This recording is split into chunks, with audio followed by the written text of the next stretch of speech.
I'm not really a huge racing game guy in general, so I hope it means something when I tell you that one of my 5 favorite video games of all time is a game called Driver San Francisco. Released by Ubisoft back in 2011 and part of the long-running Driver franchise, Driver San Francisco is the type of game that you could easily walk past at a store, take one glance at the cover, and think is just another racing title. And that kind of reaction would be understandable, but it would also be wrong, because this game is one of the weirdest video games anybody has ever made, which I suspect is one of the main reasons I've been so obsessed with this game since it initially released. First, the premise. Driver San Francisco begins as sort of this normal racing action game where you're a cop named John Tanner, the same cop as in all the other Driver games, and it's the very first mission where things immediately begin to go off the rails. The end of that mission sees Tanner, your protagonist, getting in a disastrous car accident that leaves him suspended in a deep coma.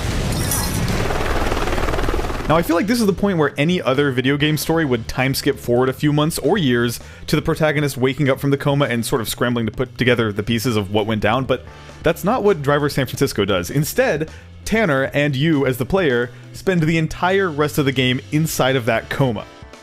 Also, he doesn't know he's in a coma, but you do. Also, the entire game takes place inside of his head within that coma, and also, and this is the best part, in the coma world where the game is taking place, Tanner has this sort of superpower to leave his body and instantly take over the body of anybody else driving a car anywhere in San Francisco. I know that's a lot, but bear with me. This ability is called Shift, and it sits at the core of what makes Driver San Francisco such a special game. By tapping the A button, you immediately snap into this overhead view of the city, and by tapping that button again, you pop right into any vehicle you can see. So instantly, in the blink of an eye with no load times, you're in control of that vehicle. It all feels ridiculously snappy, which is great because if you're playing this game properly, you will end up using this feature a ton. Now, the shift mechanic has some really wild gameplay and story ramifications, but I think the craziest thing about it is that it just completely flawlessly works. The game is also extremely generous about letting you use this power too. Aside from enemies like opponents in a street race or cops during a car chase, you can jump into literally any car at any time, and your use of the power is unlimited, so there's really no meter or anything else governing your ability to use it. If you're having trouble wrapping your head around this concept, the best thing I've come up with to describe it, and I hate myself for saying this, but the best way to describe it is Super Cario Odyssey. That's basically what this game is. This is Super Cario Odyssey. Now, the developer Reflections, now known as Ubisoft Reflections, gave you a ton of freedom in this game, and it opens up a lot of really interesting gameplay possibilities. So, for instance, let's say you're in the middle of a police chase and you're on the run from the cops. In Driver San Francisco, you can shift into a civilian car that's heading in the opposite direction in the oncoming lane, and then swerve that car into a head-on collision. And that's just one of countless options at your disposal. It's actually kind of stunning how much of a gameplay difference it makes to be able to instantaneously control other NPCs in a racing game. It's an addiction. As soon as I shake them, I want to do it all over again. Now, if I could only pick one example of what makes this mechanic so special, I would have to point to one YouTube video in particular. It's a video called A Clever Trick in Driver San Francisco, and it's one of the very first videos I ever uploaded to YouTube, a whopping 8 years ago. Here's the summary.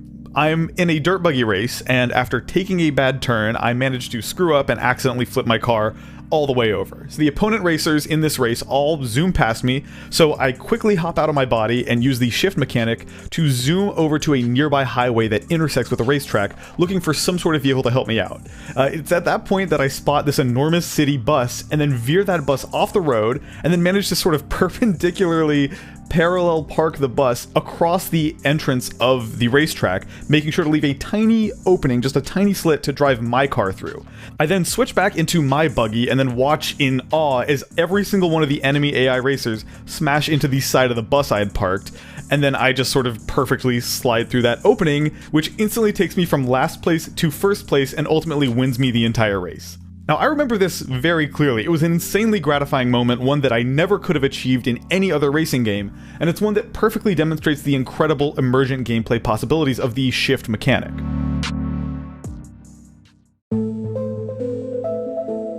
There's so much about Driver San Francisco I want to talk about, including one of my favorite final missions of any video game, but before I can talk about any of that stuff, I need to shift gears for a second and talk about something else. See, when I first set out to make this video, I didn't think it was going to be a hard video to make. After all, this game isn't that old. It's a last-gen game that only came out like 7 or 8 years ago, so I figured it would be easy to get my hands on. It wasn't. See, first I went to Steam, fully expecting the game to be available there, but strangely enough, I couldn't find any trace of it anywhere on the service. At that point, I figured maybe it was an Uplay exclusive or something, and naturally I opened Uplay for the first time in years and searched for Driver San Francisco, and once again, the game was nowhere to be found. I even found links to the old Steam and Uplay pages for the game, and the Steam one just redirected me to the front page of the Steam store, and the Uplay ones led to a broken, blank Ubisoft website. At this point, I kept digging. I went to the Xbox 360 digital game store, where the game was listed as, quote, currently not available. I went to the PlayStation store, where the game is now listed as, quote, disc only. The only things left on the store page for this game are like a few 49-cent PS3 user avatars, and this item in the store called the Uplay Aspop, or Uplay Passport, which I think was just one of Ubisoft's fancy words for the online pass thing. You remember those? Remember online passes? They were like those one-time use codes that publishers implemented to try to discourage used games back. They were a big thing back in like 2010. Anyways, long story short, I spent a whole afternoon just poring over various forums and seeing countless other fans frustrated that they could not find this game for whatever reason. And after all of that, I did something pretty desperate. I turned to the dark corner of the internet where Game Key resellers hang out, and from there, things immediately got weird. Before long, I found myself on a website called GamingDragons.com, where Driver San Francisco was listed as out of stock, which was unfortunate because the game had apparently just been marked down from $9.99 to $13.40, which is a whopping negative 41% discount. So, on to the next one. I bounced from website to website for a little while until eventually, despite a very aggressive warning from Twitter that this was not a safe website, I found my way to g2play.net, which is one of the few places that still had Driver SF Uplay codes available for sale. I would happily pay that to play this game again. Now, this is the furthest I'd gotten in this process. I was actually able to add the game to my cart successfully, head to the checkout, and boom, there I was, just a few clicks away from finally owning a digital copy of Driver San Francisco. But then, right as I got to the very end of the checkout process, I noticed something peculiar. See, G2 Play only had 6 payment methods available, some of them familiar, some of them not so familiar, but one in particular stood out to me, and that one was Subway. At first, I couldn't believe my eyes. Subway? Like, the restaurant? What could it mean? How could Subway be a payment type? Nervously, I selected the Subway option and clicked through hoping to make some sense of this, and that's when I saw it. Subway Gift Card. This video game key reseller website purportedly accepted as a form of payment Subway gift cards. I was stunned. Why? Why Subway gift cards, and why only Subway gift cards? Had there been some mistake, or was this actually a valid way to buy video games on this website? If I tried it, was there any chance this would actually work? I needed to find out for myself. Out of options and feeling really desperate for some sort of resolution, I knew what I had to do.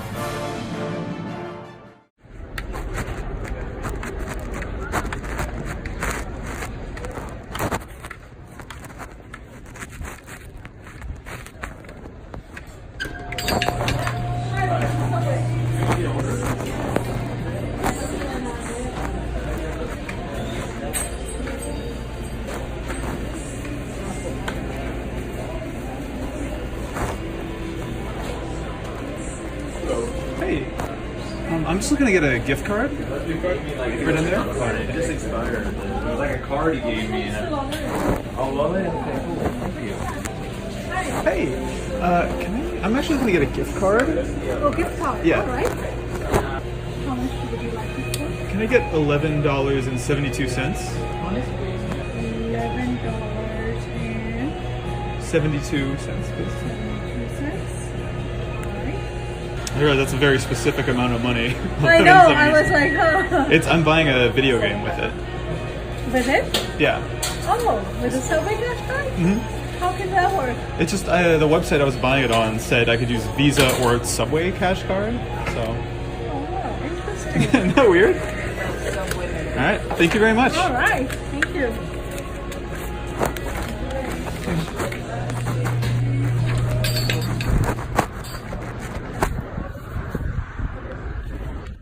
From there, I headed home, punched in my Subway gift card code, got the Uplay code successfully, and lo and behold, after jumping through about a million hoops, I finally had my hands on Driver San Francisco again, and was relieved to discover that the game was exactly as good as I remembered.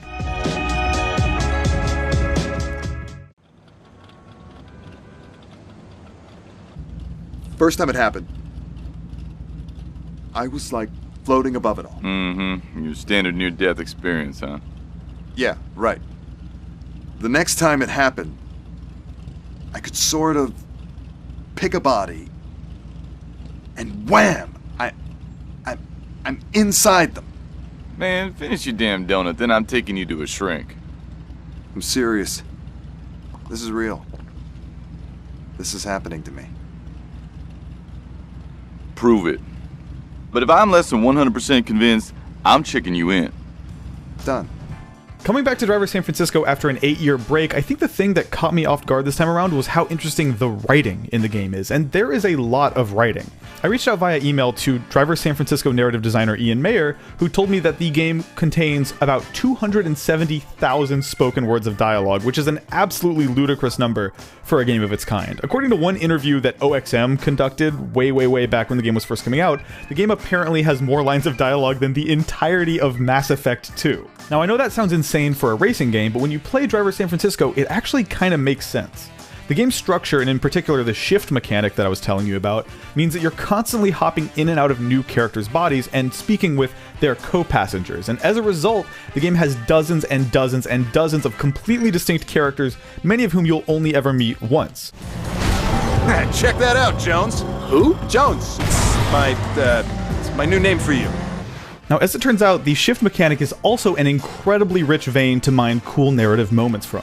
See, every time you hop into someone's body in Driver San Francisco, there's a brief, quippy exchange between Tanner, who is now possessing someone else, and the person in the passenger seat, and every single exchange is dripping with this sort of underlying dramatic irony, because while you and Tanner both know that Tanner is not actually the person sitting in the driver's seat, the passenger does not know that because you're inside their body. Does that make sense? Watch this, Jones. I'm telling you, you just jumped the freaking car over a truck! I did? Oh, we better find a cop and turn ourselves in. What? No! All of this, according to Ian, added up to a game with a grand total of 150 separate, distinct civilian passengers in the city, and not only that, each civilian has tons of unique dialogue depending on which chapter of the game you encounter them in, meaning no two players' playthroughs of Driver San Francisco will ever be exactly alike.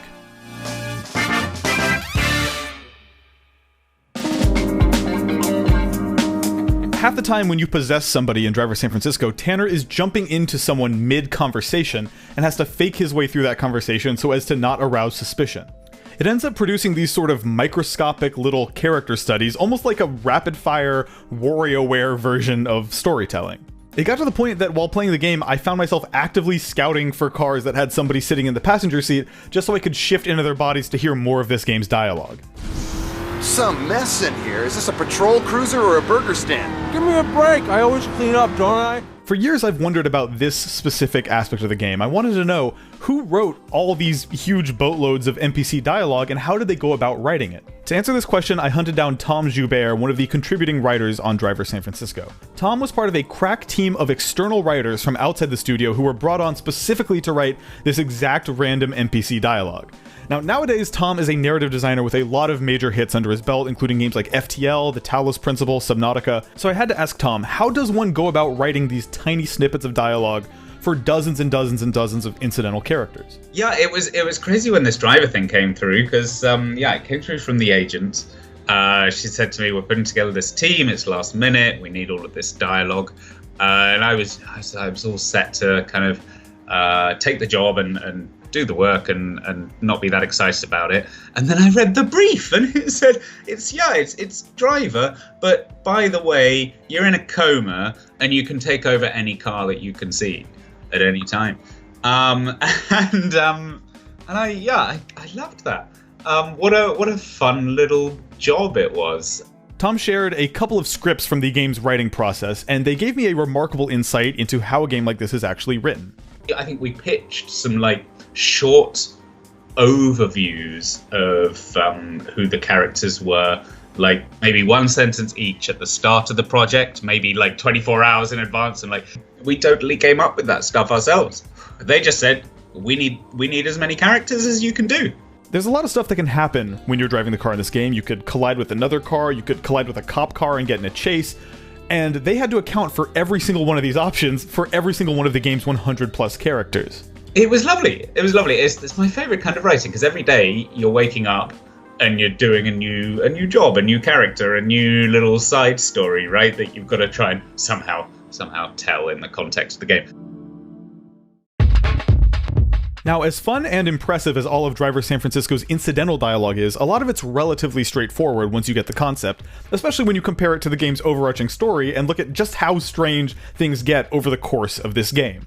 I mean, look, Driver San Francisco is already a very weird game on its face, which is why it should mean something when I tell you that I'm happy to report that it gets weirder and weirder and weirder as it proceeds. So, what do I mean by that? Well, for starters, the coma framing device is just baked into every part of the world perfectly. Now, keep in mind here that you as the player know that Tanner is in a coma, but for most of the game he has no clue. So as far as he's concerned, he's just randomly developed this superpower that lets him quantum leap into other people's bodies. But as the game goes on, the coma premise starts bleeding into the game more and more. It starts out subtle, little things here and there, like, for example, if you look closely, the in-game investigation board is actually an X-ray viewer.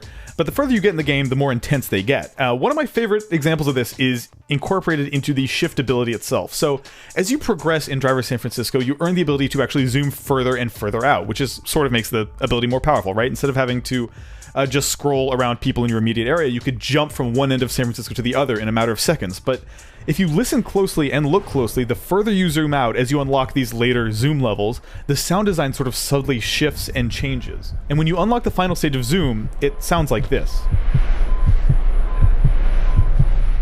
You can hear the sounds of a heartbeat monitor and see the faint overlay of an EKG on the screen, which is of course alluding to the hospital room that Tanner is actually lying down in as this entire game takes place. It's as though the further you pull back the shift feature, the closer Tanner gets to the edges of this reality, the closer he gets to the real world and the hospital room where he actually spends almost this entire game. And then in later missions of the game, things get extremely crazy. The imagined reality that Tanner inhabits begins sort of deteriorating. So at first in subtle ways, like, hearing the voices of people visiting him in the hospital over his car radio, and then in decidedly unsubtle ways, like in one of my favorite missions in the game, Frozen. In this mission, Tanner is hot on the trail of the main antagonist, and then at one point, out of nowhere, he snaps his fingers and the game's warm color palette shifts to an icy blue and the entire city completely freezes in place. You're blowing hot air, John. You're blowing hot air like a big old like that. Jones? Every car, every pedestrian, everything that is, except for one ambulance frantically swerving through the streets of San Francisco. Now, in terms of your actual goal for this mission, you are meant to follow closely in the trails that this ambulance leaves behind, and as you do that, part of the HUD seems to indicate that Tanner's heart rate in real life is lowering. Following this ambulance, these trails, it's like a rush of blood. Now, even just from a gameplay perspective, this mission is unique and extremely memorable. It turns out that driving through the streets of an open world city with every other vehicle on the road frozen perfectly in place is not just a cool visual thing, it's also a very challenging thing to do as a player, and it's not something that I think I've ever experienced in all my decades of driving cars around cities and racing games. But from a narrative perspective, it's also fascinating because you're constantly getting these snippets of dialogue where you can hear EMTs in the back of the ambulance trying to keep a man alive. Damn it, Ricky. This guy's losing a lot of blood. It's at this point that you realize that this frozen city is an elaborate and shockingly effective analogy for cardiac arrest. In the real world, Tanner's heart is stopped, and that's represented in the imaginary coma world by the whole city coming to a halt too. I love this mission because it's a really elegant marriage of mission design and story design. They're complementing each other perfectly here. The gameplay is this perfect metaphor for what is happening in the narrative, Tanner having this near-death experience, and conversely, the narrative is this perfect excuse to play with this very weird, experimental, outside-the-box mission design where the city's frozen in place. Something you could never justify doing in a typical straight-laced open-world racing game. This is Tanner reliving the ride from the site of his car crash to the hospital, and this mission is Tanner beginning to come to grips with the fact that he's in a coma. Okay, this changes the game. Right, asshole. Let's see you get away from me now. Now, the moment Tanner realizes this, the mission changes significantly because now, as you drive into the cars that are in your way that are frozen in place, instead of bumping into them, they vanish into thin air as you drive into them. And this mission is noteworthy because it marks the beginning of a turning point, I think, in Tanner's psyche. Over the final couple hours of the game, the strange stuff that Tanner experiences becomes more and more frequent, with him eventually even questioning his own sanity, before finally coming to grips with the fact that yes, he is in a coma. And this awakening leads to some of the coolest stuff I've ever seen in a video game, because once he realizes that none of what's happening is real, he effectively turns this whole game into a lucid dream. A few hours ago, I would have driven us both into a wall if there was a chance it would kill you. Why'd they change your heart? Your balls drop off? None of this is real. So what would be the point? It's moments like this one that make me feel comfortable describing this game as the Metal Gear Solid 2 of racing games. This game is so insane at every single turn, from the premise to the actual story to the way the story wraps up, that to me it's one of the most interesting video games ever made by anyone, and I can think of no greater example of that than the very last mission. One of the final missions in the game grants you this incredible mind-over-matter superpower, the ability to pick up and psychically hurl all the other vehicles on the road at the game's main antagonist as you chase him down. I'm throwing some goddamn cars too! It's one of the craziest final sequences I've ever seen in any AAA video game, much less a licensed racing game. Christ! But the question remains, why was this game delisted from sale? Why can't you buy Driver San Francisco anymore? For years, with no word or even a heads up from Ubisoft that this was happening, fans have been left to speculate. Could it be for car licensing reasons, music licensing reasons, some other reason entirely? I actually reached out to Ubisoft to get to the bottom of this, and after a bit of prodding, I got the following answer from an Ubisoft representative. Quote, Driver San Francisco has been delisted for a few years. A number of factors go into evaluating whether to keep a game live, including community support. I think it probably goes without saying that I don't love this answer. First off, yes, they're correct that it's been unavailable for a few years. From looking at different posts on the Steam forums and stuff, it looks like they quietly delisted the game back in 2016. Which is heartbreaking, by the way, because it means that the game was barely 5 years old when they yanked it from sale. And to put that into context a little bit, Driver San Francisco was a game that took over 5 years to make. Those staff spent 5 years designing and bringing to life every aspect of the game. And for whatever reason, the development process wound up being longer than the window of time that the game was actually available to purchase. Personally, I'm just not thrilled with the idea that if you don't play a game within 5 years of its release, you've missed your chance and it's gone forever. Like, imagine trying to extend that logic to movies or television. Imagine what if 5 years after being released, you weren't able to watch any of these shows or movies anymore, and the publishers just shrugged it off with, yeah, sorry, we didn't feel like keeping them live. I also take issue with that wording, keep a game live. It's really odd, especially for a primarily single-player game like Driver SF. It implies that keeping a game on sale is something that you actively have to do, and it's not. Removing a game from every storefront it exists on is a choice. Not re-upping or renegotiating the licenses for a game that you released is a choice, and not valuing art enough to go to bat for it financially is a choice. In all honesty, I think there probably is a specific actual answer as to why Ubisoft delisted this game, and for whatever reason they're just unwilling to share it with us. And gun to my head, I would guess that yeah, it probably has something to do with negotiating the licenses for the vehicles or music in the game. But frankly, even if we knew the exact reason Ubisoft yanked the game, I just don't think there's an answer I'd be satisfied with. Maybe this is naive of me, but personally I think that when you ask a team of over 100 people to sink half a decade of their lives into creating a piece of art, you owe it to those people as the publisher of that art to do the necessary legwork every few years to just make sure that thing doesn't disappear. In my view, as the publisher and the entity responsible for whether or not this game lives or dies, you have an obligation to make sure that the thing that these people poured blood, sweat, and tears into doesn't just vanish one day, particularly not because their corporate overlords didn't feel like spending the money to keep it around. In my view, if you're not willing to go to bat for preservation of this art form, you're a bad steward of the medium and should maybe not be in the game-making business. Now, of course, Driver San Francisco is not the only game this has happened to. A really great website I found while researching this video, dedicated to this exact subject called delistedgames.com, says that currently there are over 700 titles that have suffered this same fate.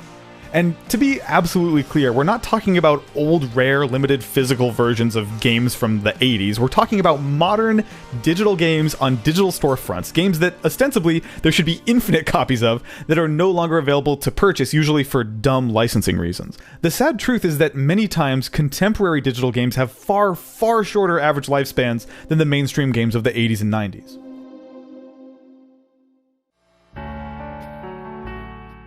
I've been turning this situation over in my head for the past few months, trying to find a positive note to end it on. I don't love making negative videos. And If there's a silver lining to the statement that Ubisoft gave, it's the part at the end where they specifically mentioned that one of their main criteria when it comes to delisting a game is community support. I think it stands to reason that if there was suitable outcry from the community, Ubisoft might consider doing the due diligence necessary to put this cult classic back on sale. Games getting unlisted and later relisted is actually something that's happened before, and there's even a really good precedent for this. One of the precedents I would point to is Alan Wake. That's a game by a developer I really love, Remedy, that was delisted from digital storefronts back in 2017 and then relisted a year later in October 2018. How is this possible? Well, according to Remedy, their publisher, Microsoft, renegotiated the rights to the game's licensed music, enabling them to put the game back on sale. In other words, if a publisher cares enough, this is possible. This can happen. So, to demonstrate our support for this, here's my idea. I've put together a Change.org petition to show Ubisoft that yes, there is a big audience of people who care about this game. Maybe I'm wrong, but I think there is. If you, watching this video, want to play Driver San Francisco someday, or if you just want to support interesting games like this one being preserved for the future, please take a couple seconds and sign this petition. There's no guarantee it'll do anything, but the more people sign it, the better our chances become. And for those of you who think petitions never change anything, the last time we endorsed a petition on this channel, we got Reggie a brand new Herman Miller Aeron chair, so checkmate. On the other hand, maybe it's fitting and even a little poetic that this weird, surreal game that felt like it never should have existed now barely does. For the entire duration of Driver San Francisco, Tanner remains in a coma, and now, in a way, the game itself is too. Completely gone from every digital storefront and now only available through resold old Uplay keys and physical copies that there are a finite number of, Driver San Francisco is sort of permanently trapped between life and death, and there's something a little romantic about that. But yeah, dude, Driver San Francisco just rules. It's a really, really special game, one that I wish more people had the opportunity to play, and if you'd sign this petition and or share this video with someone you think might find this game interesting or want to play it themselves, that would mean a lot to me. But in the meantime, thank you for watching this video, and thank you for subscribing to this channel, and yeah, I'll see you next time.